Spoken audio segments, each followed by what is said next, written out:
Hello student, welcome to CRP academy. CRP একাডেমিতে তোমাদের সকলকে স্বাগত এবং প্রত্যেককে গুড মর্নিং। তো আমরা upcoming Kolkata police constable prelim পরীক্ষা 2025কে লক্ষ্য করে প্রত্যেকদিন সকাল 7টা থেকে জিকে প্র্যাকটিস সেট প্র্যাকটিস করছি।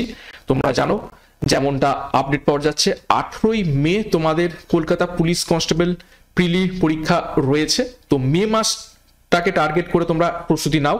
হাতে খুব বেশি সময় নেই, 3 থেকে 3.5 মাসের মতো সময় রয়েছে এবং যে ধরনের প্রশ্ন উত্তর আমি নিয়ে আসছি এই ধরনের প্রশ্ন উত্তর পরীক্ষাতে আসবে। বিগত বছরে প্রচুর সংখ্যক স্টুডেন্ট এখান থেকে কমন পেয়েছিল, তো আশা করছি তোমরাও পাবে। তো আজকে আমরা 3 নম্বর প্র্যাকটিস সেট করব। সিআরপি একাডেমিতে নতুন হতে গেলে চ্যানেলকে সাবস্ক্রাইব করো, পাশের বেল আইকনটা প্রেস করে রাখো এবং টেলিগ্রামে যুক্ত হয়ে যাও। তো গত ক্লাসে দুখানা হোমওয়ার্ক ছিল, প্রত্যেকটা ক্লাসে আমি দুটো করে হোমওয়ার্ক রাখছি তোমাদের প্র্যাকটিসের জন্য। তোমরা অনেকেই কমেন্ট বক্সে কমেন্ট করেছিলে সঠিক উত্তর। তো প্রথম হোমওয়ার্কের প্রশ্ন দেখো কি ছিল, কততম সংশোধনীর মাধ্যমে মৌলিক কর্তব্যকে ভারতীয় সংবিধানে অন্তর্ভুক্ত করা হয়? 4টি অপশন ছিল। মৌলিক কর্তব্য অর্থাৎ ফান্ডামেন্টাল ডিউটিস, ফান্ডামেন্টাল ডিউটিস। তো সঠিক উত্তর হয়ে যাবে অপশন সি, 42তম সংবিধান সংশোধনী কত সালে হয়েছিল? তোমরা সালটাও কমেন্ট করেছিল অনেকে, 1976 সালে। ফান্ডামেন্টাল ডিউটিস বর্তমানে কতগুলো রয়েছে? 11টি ফান্ডামেন্টাল ডিউটিস রয়েছে এবং পার্ট কোন পার্টে রাখা হয়েছে? পার্ট 4A তে। এবং আর্টিকেল পরীক্ষা এসে থাকে আর্টিকেল 51A তে। ওকে, নেক্সট যে দ্বিতীয় প্রশ্নটি ছিল সেটা দেখো, নির্দেশমূলক নীতির ধারণা কোন দেশের সংবিধান থেকে গৃহীত হয়েছে? এটারও সঠিক উত্তর তোমরা প্রত্যেকেই করেছিলে কমেন্ট বক্সে। সঠিক উত্তর হয়ে যাবে অপশন বি, আয়ারল্যান্ড থেকে নির্দেশমূলক নীতির ধারণা সংবিধান থেকে গৃহীত হয়েছে। এবং এই নীতি অর্থাৎ ডিপিএসপি পার্ট কত? পার্ট 4, আর্টিকেল 12 থেকে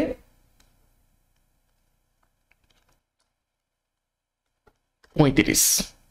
ওকে, সরি ভুল লিখলাম, এটা হচ্ছে আর্টিকেল 36 থেকে 51। ওকে, 12 থেকে 35 ওটা পার্ট 3 আর্টিকেল। তো যাই হোক, এই ছিল গত ক্লাসে দুখানা হোমওয়ার্কের প্রশ্ন এবং তার উত্তর। প্রত্যেকটা ক্লাসেই হোমওয়ার্কের প্রশ্ন রাখবো। আজকে ক্লাসে দুটো হোমওয়ার্ক রয়েছে, একদম শেষে দেখবে। তো যাই হোক, আজকে ক্লাসে যে গুরুত্বপূর্ণ 40টি প্রশ্ন তো রয়েছে সেগুলো এবারে এক এক করে দেখে নেওয়া যাক। দেখো প্রথম প্রশ্ন, 1 নম্বর প্রশ্ন, মহাত্মা গান্ধীর মৃত্যু বার্ষিকী স্মরণে কোন তারিখে শহীদ দিবস পালন করা হয়ে থাকে?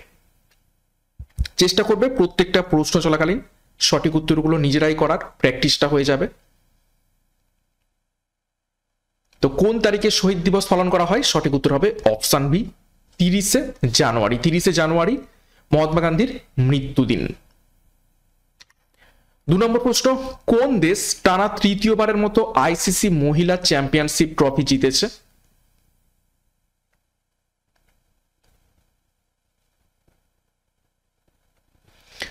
সঠিক উত্তর হবে অপশন বি, অস্ট্রেলিয়া। 3 নম্বর প্রশ্ন, কোন শহরকে আসামের দ্বিতীয় রাজধানী হিসাবে ঘোষণা করা হয়েছে? 4টি শহরের নাম দেওয়া রয়েছে আসামের, তার মধ্যে কি কোন শহরকে আসামের দ্বিতীয় রাজধানী হিসাবে ঘোষণা করা হয়েছে? তো সঠিক উত্তর হবে অপশন এ, ডিব্রুগড়। নেক্সট একটি গুরুত্বপূর্ণ ঘোষণা, আপকামিং ডাব্লিউপি, কেপি এবং আবগারি কনস্টেবল পরীক্ষাকে লক্ষ্য করে পুলিশ যোদ্ধা ব্যাচ 2025 লঞ্চ করা হয়েছে। তোমাদের আপকামিং কলকাতা পুলিশের জন্য খুবই ইম্পর্টেন্ট, যেখানে তোমরা পরীক্ষার সিলেবাস এবং এক্সাম প্যাটার্ন যে প্রত্যেকটা বিষয় জিকে, বাংলা, গণিত, রিজনিং এবং ইংরেজি সম্পূর্ণ বিষয় এবং অধ্যায় ভিত্তিক ডেসক্রিপটিভ প্যাটার্নে থিওরি এবং সেইটির উপর বেস করে প্রশ্নোত্তর, সাথে মক টেস্ট এবং পিডিএফ। তোমরা 200+ সেখান থেকে ক্লাস পাবে এবং সর্বাধিক প্রশ্ন করে রেকর্ড রয়েছে, সাথে 80টি প্র্যাকটিস সেট সহ 3500 প্রশ্নোত্তর নিয়ে বিষয় ভিত্তিক একটি প্র্যাকটিস ব্যাচ লঞ্চ করা হয়েছে, যেখানে তোমরা বিগত বছর প্রশ্নোত্তরও পেয়ে যাবে। সাথে আপকামিং পুলিশ সাব ইন্সপেক্টর পরীক্ষাকে লক্ষ্য করে ডবল স্টার খাকি ব্যাচ, যেখানে প্রিলি এবং মেন্স দুটোরই প্রস্তুতি একসাথে পাবে পরীক্ষার সিলেবাস এবং এক্সাম প্যাটার্ন অনুযায়ী। এবং Vande Bharat express batch railway, NTPC, group D এবং আরপিএফ অর্থাৎ রেলওয়ে পরীক্ষাকে টার্গেট করে লঞ্চ করা হয়েছে সম্পূর্ণ সিলেবাস এবং অধ্যায়ভিত্তিক ক্লাস। তো সমস্ত পরীক্ষাকে টার্গেট করে সিআরপি একাডেমি তত্ত্বাবধানে ব্যাচ কোর্স লঞ্চ করা হয়েছে। যার যেটি প্রয়োজন রয়েছে সেই অনুযায়ী তোমরা আমাদের সাথে যুক্ত হয়ে যাও, যোগাযোগ করো 9647553612 নাম্বারে। ডিসক্রিপশন বক্সে বিস্তারিত পেয়ে যাবে। পরীক্ষার সেরা প্রস্তুতি, সঠিক গাইডেন্স এবং স্টাডি মেটেরিয়ালের মাধ্যমে নেওয়ার জন্য এখনই যুক্ত হয়ে যাও। নেক্সট 4 নম্বর প্রশ্ন, সিজদা প্রথা কে প্রবর্তন করেন? এটা অনেক সময় সিজদা বলা হয় বা সিজদা বলা হয়। তো এই প্রথাটা নিচের কোন সুলতান প্রবর্তন করেছিলেন বা কোন মুঘল সম্রাট প্রবর্তন করেছিলেন? সঠিক উত্তর কি হবে?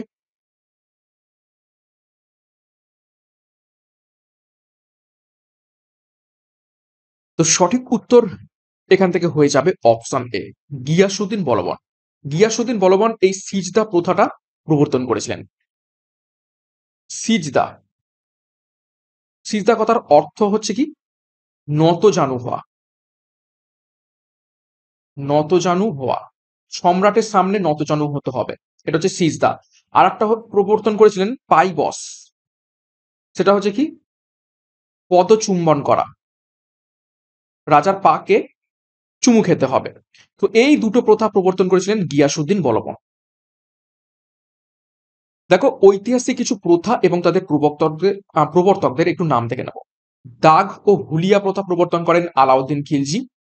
পাট্টা ও কবুলিয়ত প্রথা প্রবর্তন করেন শের শাহ। মনসবদারি প্রথা প্রবর্তন করেন সম্রাট আকবর। কৌলিন্য প্রথা প্রবর্তন করেন বল্লাল সেন। সিজদা ও পাইবস প্রথা এই দুটো প্রবর্তন করেছিলেন কে? গিয়াসুদ্দিন বলবন। ওকে, নেক্সট নেক্সট দেখো আরো কিছু রয়েছে। 40 চক্র এবং ইকতা প্রথা প্রবর্তন করেছিলেন ইলতুৎমিশ। রেশনিং প্রথা প্রবর্তন করেছিলেন আলাউদ্দিন খিলজি।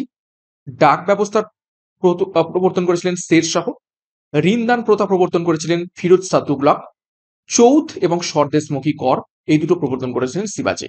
তো খুবই খুবই গুরুত্বপূর্ণ তথ্য বিভিন্ন ঐতিহাসিক প্রথা এবং প্রবর্তকদের সম্পর্কে।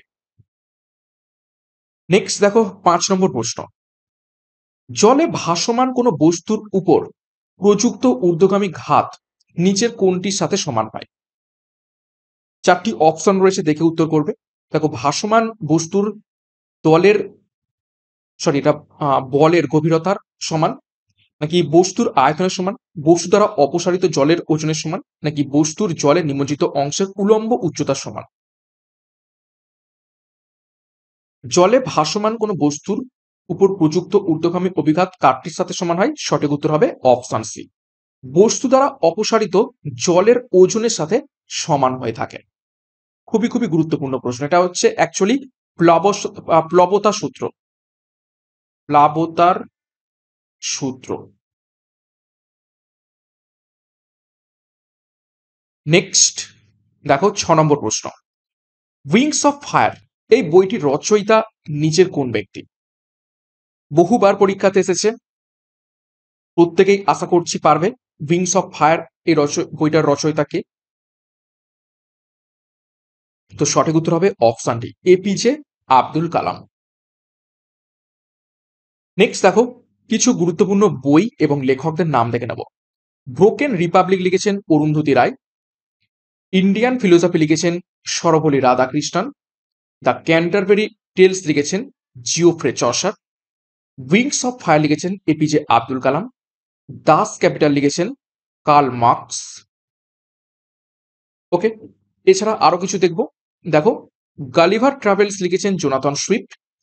লং ওয়াক টু ফ্রিডম লিখেছেন নেলসন ম্যান্ডেলা। নেক্সট প্রশ্ন যাব আমরা। দেখো 7 নম্বর প্রশ্ন, কাকে ভারতের উড়ন্ত শিখ বলা হয়? নিচের কোন ব্যক্তিকে?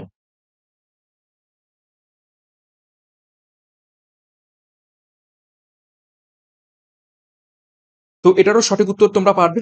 মিলিয়ে নাও অপশন ডি, মিলখা সিংকে ভারতের উড়ন্ত শিখ বলা হয়ে থাকে বা ফ্লাইং শিখ বলা হয়ে থাকে। ফ্লাইং শিখ বলা হয়ে থাকে। নেক্সট দেখো কিছু গুরুত্বপূর্ণ পরিচিত নাম এবং তাদের প্রকৃত নাম একটু দেখে নেব। দেখো ভারতের নেপোলিয়ান নামে পরিচিত সমুদ্রগুপ্ত, ভারতের শেক্সপিয়ার নামে পরিচিত কালিদাস, ভারতের পক্ষী মানব নামে পরিচিত সেলিম আলী, ভারতের নাইটিঙ্গেল নামে পরিচিত সরোজিনী নাইডু, ভারতের শান্তি মানব নামে পরিচিত লাল বাহাদুর শাস্ত্রী, ভারতের লৌহ মানব নামে পরিচিত সর্দার বল্লভ ভাই প্যাটেল। নেক্সট ৮ নম্বর প্রশ্ন দেখো, ভারতের আর্থিক বছর শুরু হয় নিচের কোন তারিখ থেকে?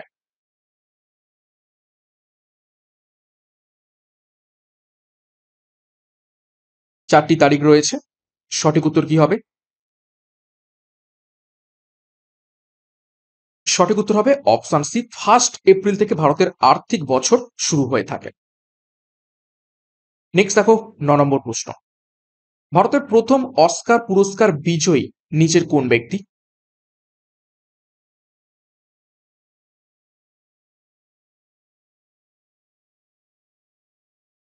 ভারতের প্রথম অস্কার পুরস্কার বিজয়ী নিচের কোন ব্যক্তি? সঠিক উত্তর অপশন বি, ভানু আথাইয়া। তিনি ভারতের প্রথম অস্কার বিজয়ী। ১৯৮৩ সালে একাডেমি পুরস্কার জয়ী প্রথম ভারতীয় তিনি হয়েছিলেন। নেক্সট দেখো ১০ নম্বর প্রশ্ন, আড়াই দিন কা ঝোপড়া এটা কে নির্মাণ করেছিলেন? নিচের কোন সুলতান এই আড়াই দিন কা ঝোপড়া গুরুত্বপূর্ণ একটি স্মৃতিসৌধ নির্মাণ করেছিলেন? এটা অ্যাকচুয়ালি একটা মসজিদ এবং আড়াই দিনের মধ্যে এটা নির্মাণ করা হয়েছিল বলে একে বলা হয়ে থাকে আড়াই দিন কা ঝোপড়া। তো সঠিক উত্তর হয়ে যাবে অপশন এ, কুতুবুদ্দিন আইবক এটিকে নির্মাণ করিয়েছিলেন। নেক্সট দেখো ১১ নম্বর প্রশ্ন, যে সূত্র বলের সংজ্ঞা নির্ধারণ করে তা হলো, অর্থাৎ নিচের কোন সূত্র বলের সংজ্ঞা নির্ধারণ করে? চারটি সূত্র রয়েছে দেখো, নিউটনের প্রথম গতিসূত্র, নিউটনের দ্বিতীয় গতিসূত্র, নিউটনের তৃতীয় গতিসূত্র এবং দ্বিতীয় রয়েছে নিউটনের অভিকর্ষ সূত্র। তো কোন সূত্রের মাধ্যমে আমরা বলের সংজ্ঞা পাই?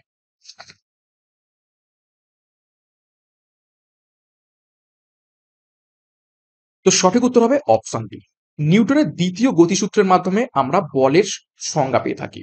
প্রথম গতিসূত্রের মাধ্যমে আমরা জাড্ডের ধারণা পাই, জাড্ডর ধারণা। তৃতীয় গতিসূত্র থেকে আমরা বলের যে প্রতিক্রিয়া, এই প্রতিক্রিয়ার ধারণা আমরা পেয়ে থাকি। ওকে, নেক্সট ১২ নম্বর প্রশ্ন দেখো, ১৯১৬ সালে লখনৌ চুক্তি কাদের মধ্যে হয়েছিল? ঘুরিয়ে প্রশ্ন আসতে পারে যে লখনৌ চুক্তি কত সালে হয়? সঠিক উত্তর হবে তখন ১৯১৬ সালে। খুবই গুরুত্বপূর্ণ প্রশ্ন আধুনিক ভারতের ইতিহাসের মধ্য থেকে।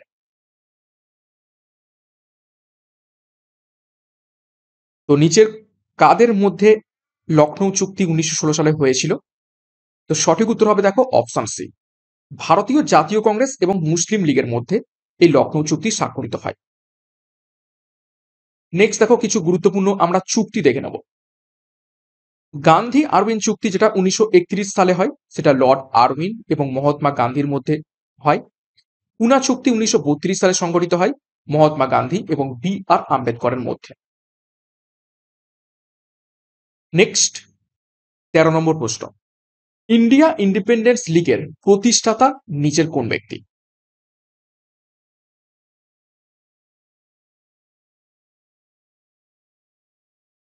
প্রত্যেকটা প্রশ্নই খুবই গুরুত্বপূর্ণ এবং প্রত্যেকটা বিষয়ের উপর থেকে টপিকের উপর থেকে প্রশ্নগুলো রাখা হচ্ছে পরীক্ষাকে টার্গেট করে।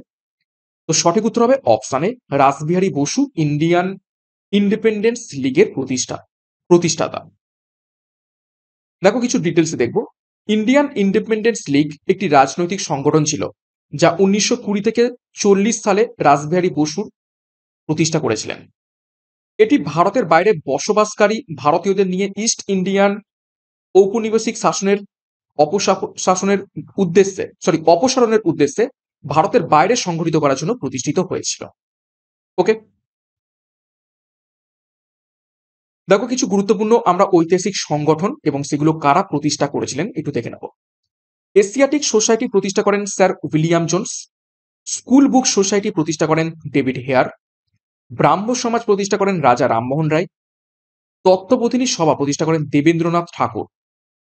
প্রার্থনা সমাজ সেটি প্রতিষ্ঠা করেন আত্মারাম পাণ্ডুরঙ্গ। সত্য শোধক সমাজ প্রতিষ্ঠা করেন জ্যোতিবা ফুলে। নেক্সট দেখো 14 নম্বর প্রশ্ন, মন্ডল কমিশন গঠিত হওয়ার সময় নিম্নলিখিতদের মধ্যে কে ভারতের প্রধানমন্ত্রী ছিলেন?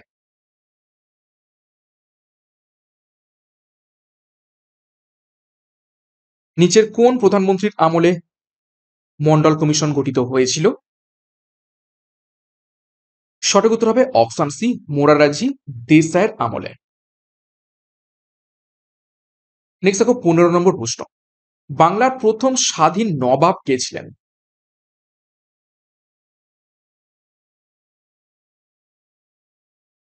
সঠিক উত্তর কি হবে?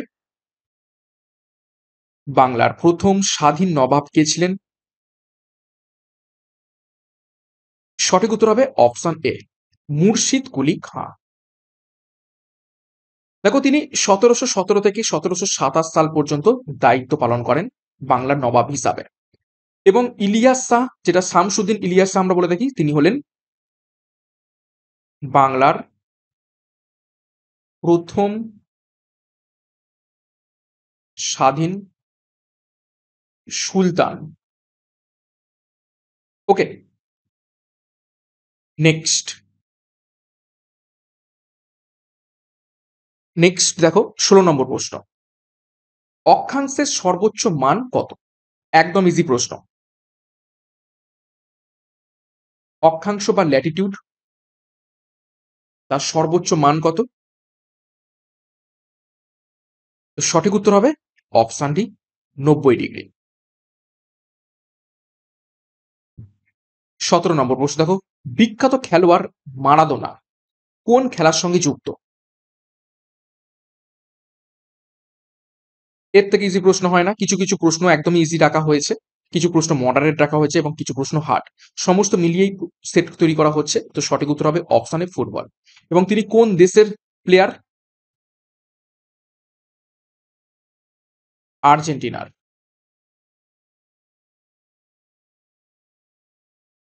নেক্সট দেখো 18 নম্বর প্রশ্ন, একটি এনপিএন ট্রানজিস্টারে তড়িৎ প্রবাহিত হয় নিচের কোনটির মাধ্যমে বা কোনটা থেকে?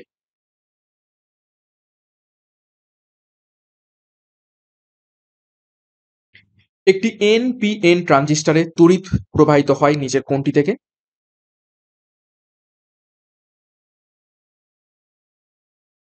সঠিক উত্তর হবে অপশন সি, এমিটার থেকে তড়িৎ প্রবাহিত হয়ে থাকে।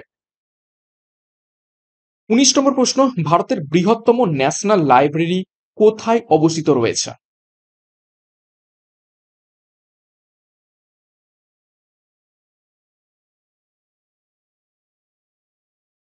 তো সঠিক উত্তর হবে অপশন সি, কলকাতাতে অবস্থিত রয়েছে ভারতের বৃহত্তম ন্যাশনাল লাইব্রেরি। এবং কলকাতার এই ন্যাশনাল লাইব্রেরির পূর্ব নাম ছিল ইম্পেরিয়াল লাইব্রেরি। 20 নম্বর প্রশ্ন, এশিয়ার সবচেয়ে পুরানো ফুটবল কাপ নিচের কোনটি?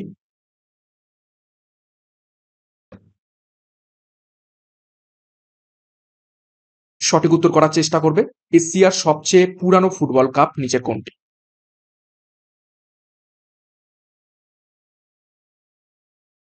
সঠিক উত্তর হবে অপশন এ, দুরান্ত কাপ। কত সাল থেকে শুরু হয়? 1888 সাল থেকে শুরু হয়। 21 নম্বর প্রশ্ন, নিরক্ষরেখা, কর্কট ক্রান্তি রেখা এবং মকর ক্রান্তি রেখা যে মহাদেশের উপর দিয়ে গেছে সেটি নিচের কোনটি?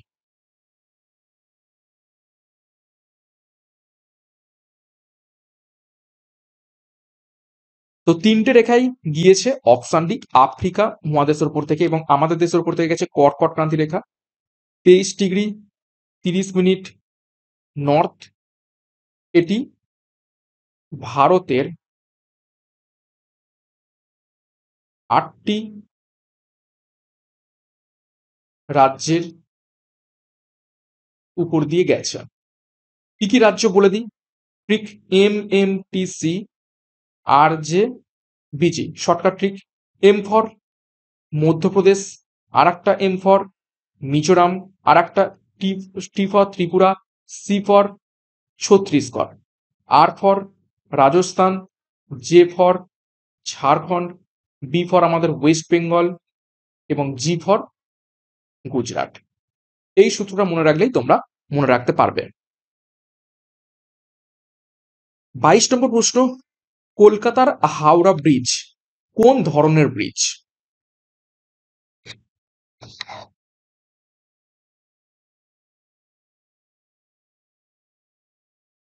সঠিক উত্তর কি হবে? তো কলকাতার হাওড়া ব্রিজ এটি একটি ক্যান্টিলিভার ব্রিজ এবং হাওড়া ব্রিজের অপর নাম কি রয়েছে? সেটি হচ্ছে রবীন্দ্র সেতু।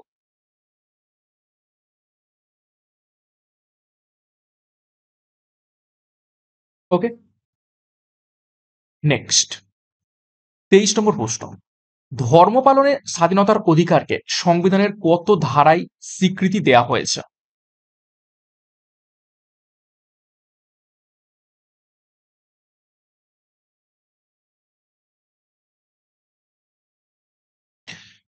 সঠিক উত্তর হবে অপশন বি, 25 থেকে 28 নম্বর ধারায় ধর্ম পালনের স্বাধীনতার অধিকারকে সংবিধানে স্বীকৃতি দেওয়া হয়েছে। এটা একটা মৌলিক অধিকারের মধ্যে পড়ছে। 24 দেখো, সংবিধানে মৌলিক কর্তব্য কোথা থেকে নিয়ে আসা হয়েছে? মৌলিক কর্তব্য মিন্স ফান্ডামেন্টাল ডিউটিস। বর্তমানে ফান্ডামেন্টাল ডিউটিস কতগুলো রয়েছে? 11টি। ওকে, এবং কোন দেশ থেকে নিয়ে আসা হয়েছে? সঠিক উত্তর হবে অপশন বি, রাশিয়া থেকে। এছাড়া এই দেশ থেকে অর্থনৈতিক পরিকল্পনা অর্থাৎ যে প্ল্যানিং 5 বছরের পঞ্চবার্ষিকী পরিকল্পনা, সেই ধারণাটাও নিয়ে আসা হয়েছে। আয়ারল্যান্ড থেকে কি নিয়ে আসা হয়েছে? DPSP, directive principal state policy. Australia থেকে কনকারেন্ট লিস্ট বা যৌথ তালিকা এবং ল্যাঙ্গুয়েজ অফ প্রিয়াম্বেল, প্রস্তাবনার ভাষা নিয়ে আসা হয়েছে অস্ট্রেলিয়া থেকে। 25, সেন্ট হেলেন্স আগ্নেয়গিরি কোথায় অবস্থিত রয়েছে? নিচের কোন দেশে?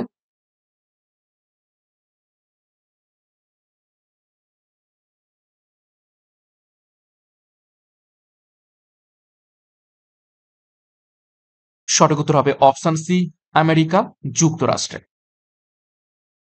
26, রেশম চাষের সঙ্গে জড়িত বৈজ্ঞানিক শব্দটি নিচের কোনটি?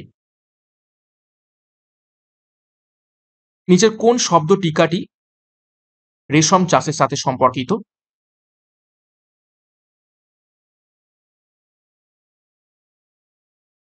সঠিক উত্তর হবে অপশন বি, সেরিকালচার। দেখো, বিভিন্ন বিষয় সংক্রান্ত বিদ্যা সম্পর্কে একটু তথ্য দেখে নেব। এপিওলজি মৌমাছি পালন সম্পর্কিত বিজ্ঞান। আর্থ্রোলজি এটা অস্থি সন্ধি সম্বন্ধীয় বিদ্যা। অ্যাস্ট্রোনস্টিক মহাকাশ বিষয়ক বিজ্ঞান। ব্যাকটেরিওলজি ব্যাকটেরিয়া বিষয়ক বিজ্ঞান। তারপর দেখো সিনোম্যাটোলজি, এটা হচ্ছে কর্কট বা ক্যান্সার রোগ সম্বন্ধীয় বিদ্যা। ক্রেনোলজি মাথার খুলি বিষয়ক বিজ্ঞান।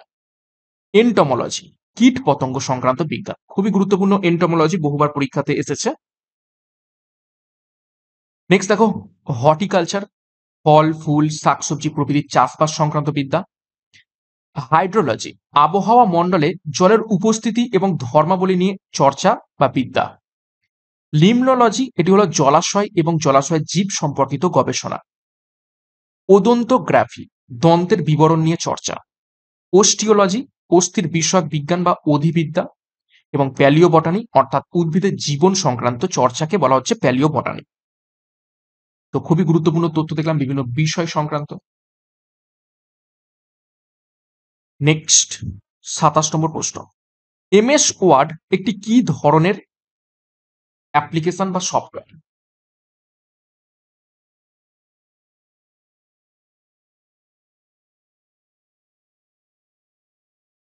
তো সঠিক উত্তর হবে অপশনে, এটি একটা অ্যাপ্লিকেশন সফটওয়্যার। দেখো, এমএস ওয়ার্ড মূলত চার্লস সিমনি এবং রিচার্ড ব্রোডি দ্বারা তৈরি করা হয়েছে এবং এটি প্রথম 1983 সালে প্রকাশিত হয়েছিল।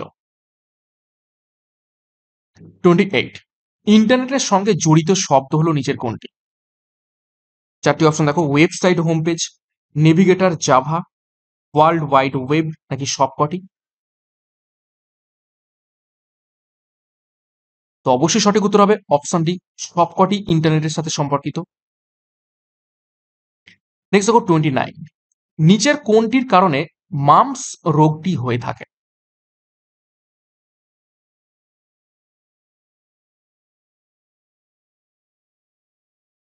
তো সঠিক উত্তর হবে অপশনে, মাম্পস একটি ভাইরাস ঘটিত রোগ। 30 নম্বর প্রশ্ন, উদ্ভিদের নাইট্রোজেন বিহীন রেচন পদার্থ নিচের কোনটি? উদ্ভিদের দুই রকমের রেচন পদার্থ হয়, একটা হচ্ছে নাইট্রোজেন যুক্ত রেচন পদার্থ এবং আরেকটি হচ্ছে নাইট্রোজেন বিহীন রেচন পদার্থ।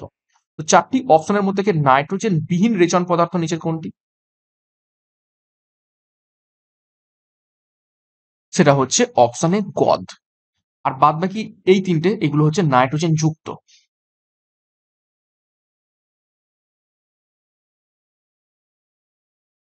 ওকে, এটা যুক্ত, মুক্ত নয়, যুক্ত। দেখো ডিটেলস, উদ্ভিদের নাইট্রোজেন যুক্ত রেচন পদার্থগুলো হলো কুইনাইন, নিকোটিন, ডাটোরিন, রেসারপিন, এগুলো সবই উপক্ষার না? তো উপক্ষার সমূহ সবই নাইট্রোজেন যুক্ত। আর উদ্ভিদের নাইট্রোজেন বিহীন রেচন পদার্থগুলো হলো গঁদ, তরুক্ষীর এবং রজন। 31 নম্বর প্রশ্ন, জীববিদ্যার জনক কাকে বলা হয়?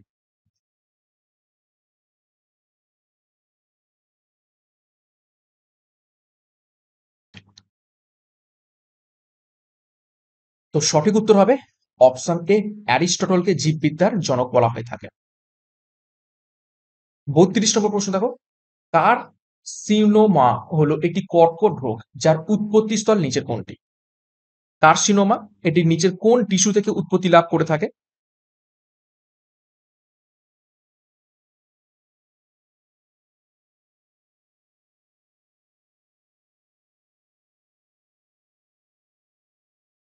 তো সঠিক উত্তর হবে অপশন ডি, এপিথেলিয়াল টিস্যু থেকে এটি উৎপত্তি লাভ করে থাকে। 33, পর্যায় সারণীর একটি গ্রুপে বা সারণীতে ঊর্ধ্বমুখে যাওয়ার সময় ধাতব গুণাগুণ কি হয়? পর্যায় সারণীর একটা গ্রুপে বা সারণীতে ঊর্ধ্বমুখে অর্থাৎ নিচে থেকে যদি আমরা উপরের দিকে যাই, তাহলে ধাতব গুণাগুণ কি হয়?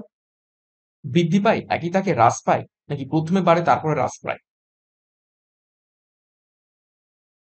তো সঠিক উত্তর হবে অপশন সি, হ্রাস পায়, অর্থাৎ কমতে থাকে। দেখো, আধুনিক পর্যায় সারণীতে 18টি গ্রুপ এবং 7টি ধাপ রয়েছে। 34, নিচের কোনটি একটি আদর্শ গ্যাস?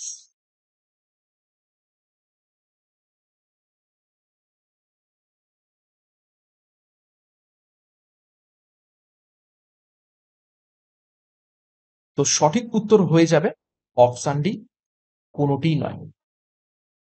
এগুলো হাইড্রোজেন, অক্সিজেন, নাইট্রোজেন, এগুলো কোনোগুলোই আদর্শ গ্যাস নয়। আদর্শ এগুলো হচ্ছে বাস্তব গ্যাস। তো দেখো, যে সকল গ্যাস তাপমাত্রা এবং চাপে গ্যাসের সূত্র অর্থাৎ বয়েলের সূত্র, চার্লসের সূত্র, অ্যাভোগাড্রোর সূত্র ইত্যাদি মেনে চলে, তাদেরকে আমরা আদর্শ গ্যাস বা আইডিয়াল গ্যাস বলি। আর আদর্শ গ্যাস হলো সকল তাপমাত্রা এবং চাপে পিভি ইকুয়াল টু এনআরটি, এই সূত্র মেনে চলবে। 35, নিয়ত বায়ু প্রবাহ নিচের কোনটি করে? চারটি অপশন রয়েছে, ভালো করে দেখে উত্তর করবে।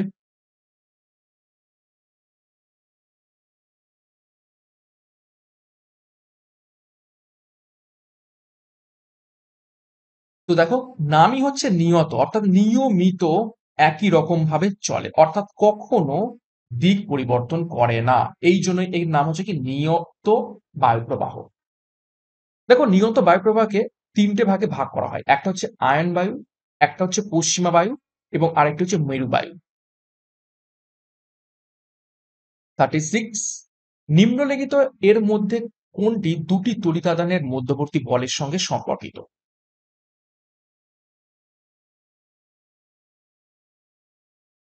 অর্থাৎ নিচের চারটে সূত্রের মধ্যে থেকে কোন সূত্রটির মধ্যে দুটি তড়িতাদানের মধ্যবর্তী বলের সাথে সম্পর্কিত? তো সঠিক উত্তর হবে অপশানে কুলম্বের সূত্র। 37 দেখো, গণপরিষদের প্রথম অস্থায়ী সভাপতি কে ছিলেন? খুবই গুরুত্বপূর্ণ প্রশ্ন।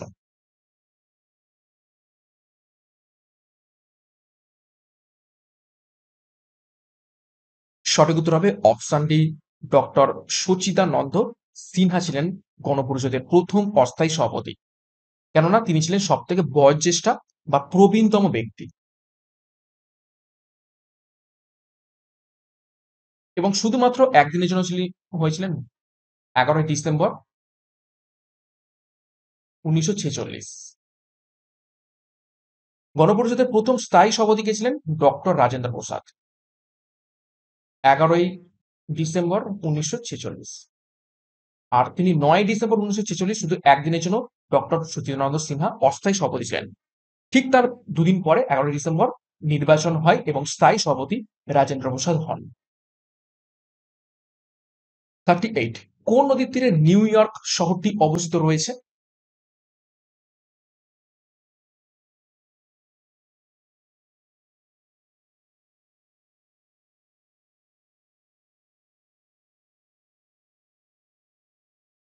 সঠিক উত্তর হবে অপশন এ, হাডসন নদীর তীরে। দেখো পৃথিবীর বিভিন্ন নদী তীরবর্তী শহর সমূহের তালিকা দেখে নাও। পাকিস্তানের করাচি সিন্ধু নদীর তীরে অবস্থিত, পাকিস্তানের লাহোর ইরাবতী নদীর তীরে অবস্থিত, আফগানিস্তানের কাবুল কাবুল নদীর তীরে অবস্থিত, চীনের সাংহাই ইয়াং সিকিয়াং নদীর তীরে অবস্থিত, ইরাকের বাগদাদ টাইগ্রিস নদীর তীরে অবস্থিত রয়েছে। এছাড়া ইতালির রোম টাইগার নদীর তীরে অবস্থিত রয়েছে, এটা টাইগার নয় টাইবার হবে। পর্তুগালের লিসবন ট্যাগাস নদীর তীরে অবস্থিত, যুক্তরাষ্ট্রের লন্ডন টেমস নদীর তীরে, জার্মানির বার্লিন স্প্রি নদীর তীরে, জার্মানির হামবুর্গ এলভিস নদীর তীরে, যুক্তরাষ্ট্রের ব্রিস্টল অ্যাভন নদীর তীরে অবস্থিত রয়েছে। নেক্সট দেখো 39 ম্যারাথন দৌড়ে কতটা দূরত্ব অতিক্রম করতে হয়?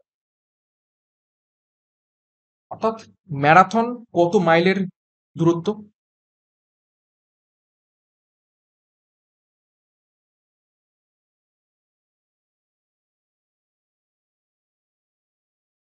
সঠিক উত্তর হবে অপশন বি, 26 মাইল 385 গজ ম্যারাথনের দূরত্ব। এটা যদি আমরা কিলোমিটারে কনভার্ট করি তাহলে কত হবে? 42.195 কিমি। ওকে, নেক্সট 40 নম্বর প্রশ্ন এবং আজকের ক্লাসের শেষ প্রশ্ন। রাষ্ট্রপতি পদত্যাগ করতে চাইলে কাকে পদত্যাগ পত্রটি জমা দেন?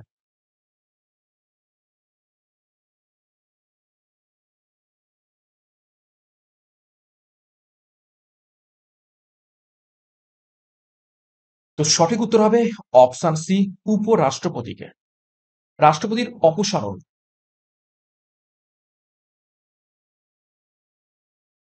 অপসারণ কত নম্বর আর্টিকেলের লেখা রয়েছে? ধারা 61-এ। খুবই ইম্পর্টেন্ট, পরীক্ষা অনেকবার এসেছে। ওকে, তো এই ছিল গুরুত্বপূর্ণ 40টা প্রশ্ন উত্তর। 40-এর মধ্যে কার কত স্কোর হয়েছে একটু কমেন্ট বক্সে কমেন্ট করবে এবং প্রত্যেকদিন সকাল 7টা থেকে ক্লাসগুলো যথারীতি ফলো করতে থাকো। এখান থেকে অনেক অনেক প্রশ্ন তোমাদের করাবো এবং প্রশ্ন কমনও পাবে হুবহু পরীক্ষাতে, যেমনটা বিগত বছর এসেছিল। এবং আজকে ক্লাসের যে দুটো হোমওয়ার্ক রয়েছে একটু দেখে নাও। প্রথম প্রশ্ন হোমওয়ার্কের, অ্যাক্রোফোবিয়া বলতে কি সম্পর্কে ভীতি বোঝানো হয়? তো এটা তোমাদের হোমওয়ার্ক রইল, মেন কমেন্ট বক্সে তোমরা প্রত্যেকে কমেন্ট করে জানাবে। এবং দ্বিতীয় যে প্রশ্ন সেটাও দেখে নাও, দেখো দ্বিতীয় প্রশ্ন, কোন সালে ভারতে মিশ্র অর্থনীতির কথা ঘোষণা করা হয়? 4টি সাল রয়েছে। তো এই দুটো হোমওয়ার্ক তোমাদের রইলো এবং প্রত্যেকে কমেন্ট বক্সে কমেন্ট করে জানাবে এবং ক্লাসগুলো ফলো করতে থাকো এবং তোমাদের ভালো লাগলে অবশ্যই লাইক করো এবং শেয়ার করো। শেষ করবো তার আগে গুরুত্বপূর্ণ ঘোষণা আরো একবার, আমাদের 4খানা গুরুত্বপূর্ণ ব্যাচ, প্রত্যেকটি পরীক্ষাকে টার্গেট করে যার যেটি প্রয়োজন রয়েছে সেই অনুযায়ী যুক্ত হয়ে যাও। যোগাযোগ করো 9647553612 নাম্বারে, বিস্তারিত ডিসক্রিপশন বক্সে পেয়ে যাবে। এবং সিআরপি একাডেমিতে নতুন হয়ে গেলে চ্যানেলটিকে সাবস্ক্রাইব করো, পাশের বেল আইকনটা প্রেস করে রাখো এবং টেলিগ্রামে যুক্ত হয়ে যাও। তো আজকের মতো ক্লাসটা এখানে শেষ করছি। প্রত্যেককে all the best, thank you, by.